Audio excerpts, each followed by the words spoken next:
الرجيم بسم الله الرحمن الرحيم وقل للمؤمنات يغضضن من أبصارهن ويحفظن فروجهن ولا يبدين زينتهن إلا ما ظهر منها وليضربن بخمرهن على جيوبهن صدق الله مولانا العظيم۔ سورۃ النور 18واں پارہ آیت نمبر 31 کا ترجمہ انشاءاللہ العزیز عرض کرنا ہے۔ گزشتہ درس میں جو حکم اللہ رب العزت نے ایمان والے مردوں کو دیا تھا، بالکل وہی حکم آج اللہ نے ایمان والی عورتوں کو دیا ہے۔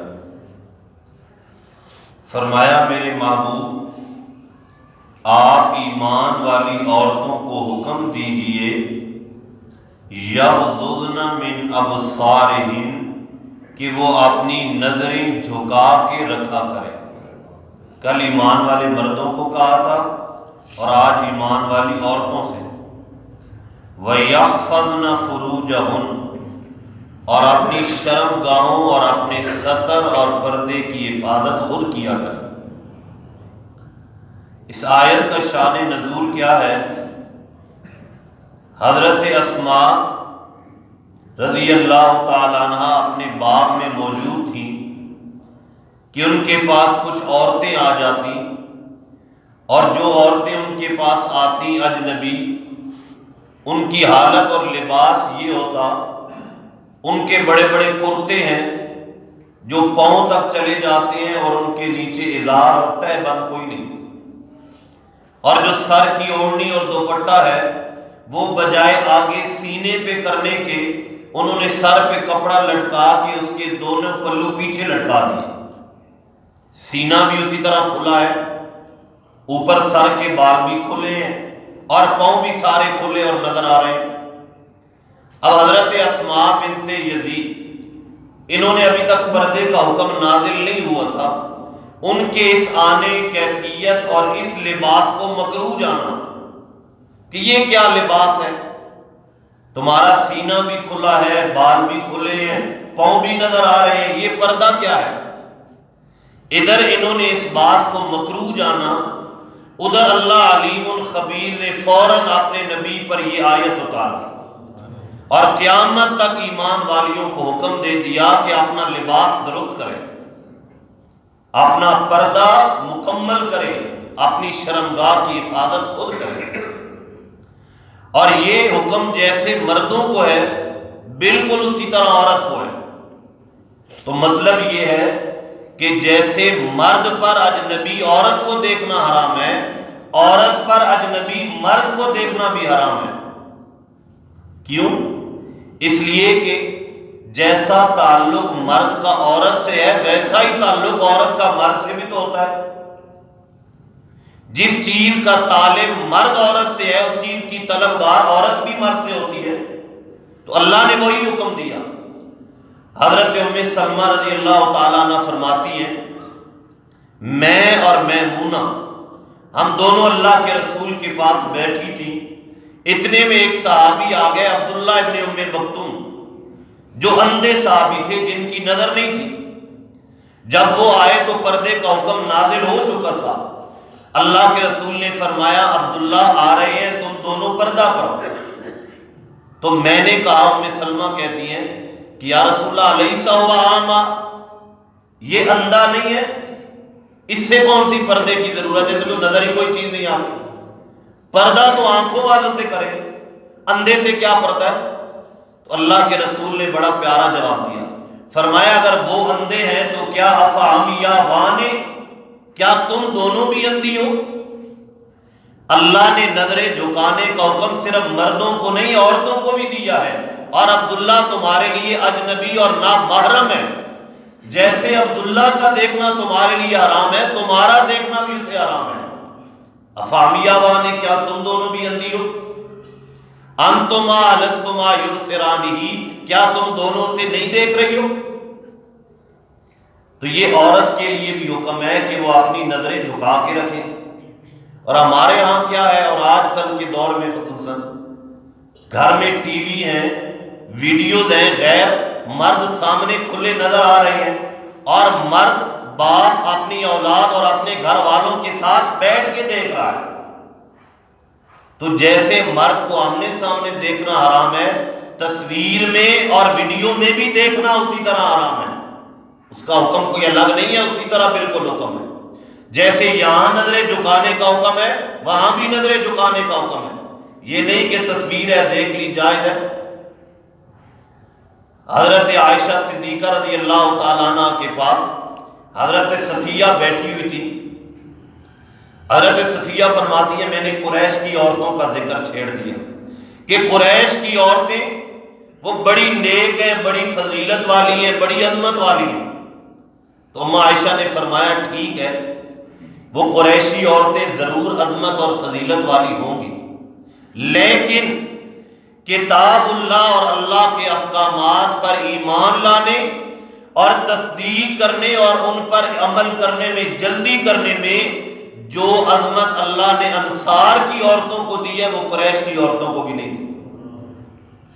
وہ کیسے کہ اللہ نے جب اگلا حکم نازل کیا وَلَا يُبْدِينَ زِينَتَهُنَّ، کہ عورتوں کو چاہیے وہ اپنی زیب و زینت ظاہر نہ کریں کسی کے لیے بھی، إِلَّا مَا ظَهَرَ مِنْهَا، مگر اس میں سے جو خود بخود ظاہر ہو جائے یا جس کا دکھانا مجبوری ہے، جس کے بغیر کام نہیں چل سکتا، اگر وہ ظاہر ہو جائے تو اس کے لیے اللہ نے اجازت اور رخصت دی ہے، وہ بھی تب جب فتنے کا خوف نہ ہو۔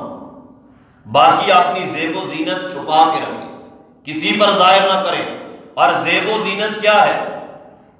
ان کا پورا جسم زیب و زینت ہے، وہ زیبائش اپنی چھپا کے رکھے، کسی پہ ظاہر نہ کرے، چاہے وہ زیبائش اللہ نے فطرتی اور خلقی بنائی یا چاہے کسبی ہو۔ کیا مطلب کہ خلقتاً جو اعضاء اللہ نے دیے انہیں بھی چھپائے، اور اوپر سے جو اپنی زیب و زیبائش خود کرتی ہے، ہاتھ میں کنگن پہنتی ہے، گلے میں ہار ڈالتی ہے، کان میں بالیاں پہنتی ہے، پاؤں میں پازیب پہنتی ہے یا اور چیزیں پہنتی ہے، زیور، فرمایا اسے بھی چھپا کے رکھے، یہ بھی اس کا پردہ ہے۔ ہاں جو ان میں سے ظاہر ہو جائے مجبوری کے طور پہ اس کی اجازت ہے، اور وہ کیا ہے؟ وہ ہتھیلیاں اور چہرہ ہے، ان کی اجازت ہے بامر مجبوری، وہ بھی جب فتنے کا خوف نہ ہو۔ فرمایا جب یہ آیت نازل ہوئی کہ آپ نے میرے نبی اپنی امت کی عورتوں سے کہہ دیجئے اپنی زیب و زینت ظاہر نہ کریں اور اپنی اوڑھنیاں اپنے سینوں پہ ڈال کے رکھیں۔ یہ آیت جب نازل ہوئی تو اماں عائشہ فرماتی ہیں رات کے وقت اللہ کے رسول نے اپنے صحابہ کو یہ مسئلہ بتایا، یہ قرآن کا حکم بتایا کہ اپنی عورتوں سے کہو زیب و زینت چھپا کے رکھیں اور اپنا پردہ پورا کریں اور سینے پہ اپنی چادر ڈال کے رکھیں۔ جب یہ آیت اتری، رات کو اللہ کے رسول نے مسجد میں پڑھی، انصار گھروں میں گئے، اپنی ماؤں، بیٹیوں اور بہنوں اور اپنی جاننے والی عورتوں کو یہ مسئلہ بتایا۔ اب رات کو بتایا، ان کے پاس کپڑوں کی قلت تھی، ایسے عام تو کپڑا ملتا نہیں تھا، رات کو بتایا، صبح کو راتوں رات انہی عورتوں نے اپنے فالتو اور اضافی کپڑے اور اپنی تہ بند جو فالتو کپڑا تھا اس میں سے اسے کاٹ کر اپنی چادریں بنائیں اور راتوں رات چادریں تیار کر کے صبح نماز پڑھنے کے لیے آئیں تو وہ اوڑھنیاں اور چادریں کر کے آئیں۔ تو ایسی شوق اور ایسا جذبہ جو انصار کی عورتوں میں نے دیکھا وہ قریش کی عورتوں میں بھی نہیں ہے۔ رات کو حکم آیا، وہ عذر کر سکتی تھی کہ ہمارے پاس کپڑا نہیں تھا، لیکن عذر کرنے اور مجبوری ظاہر کرنے کے بجائے راتوں رات انہوں نے اپنے کپڑوں سے اضافی ٹکڑے کاٹے اور ان ٹکڑوں کو جوڑ کر اپنی اوڑھنیاں بنائیں اور راتوں رات تیار کر کے صبح وہ اوڑھنیاں اور چادریں کر کے۔ تو ایسا جذبہ ہمارے اندر بھی ہونا چاہیے، اور مردوں پر لازم ہے کہ وہ جا کر جیسے صحابہ کرام بتایا کرتے تھے وہ بھی اپنے گھروں میں بتائیں، یہ ان سے پوچھ ہونی ہے۔ فرمایا وہ اپنی زیب و زینت ظاہر نہ کرے مگر جو مجبوری کے طور پہ ظاہر ہو جائے، اور انہیں چاہیے اپنی چادریں اپنے سینوں پہ ڈال کے رکھیں۔ ایک اور مقام پہ اللہ نے فرمایا یا ایھا النبی، اے نبی محترم، قل لازواجک، اپنی بیویوں سے کہہ دو، وبناتک، اپنی بیٹیوں سے کہہ دو، ونساء المؤمنین، ایمان والی عورتوں سے کہہ دو، یدنین علیہن من جلابیبہن، کہ جب وہ باہر نکلیں تو سر سے لے کر پاؤں تک اپنے آپ کو لپیٹ کر نکلا کریں، چادریں اپنی لٹکا کے نکلا کریں۔ یہ کیوں؟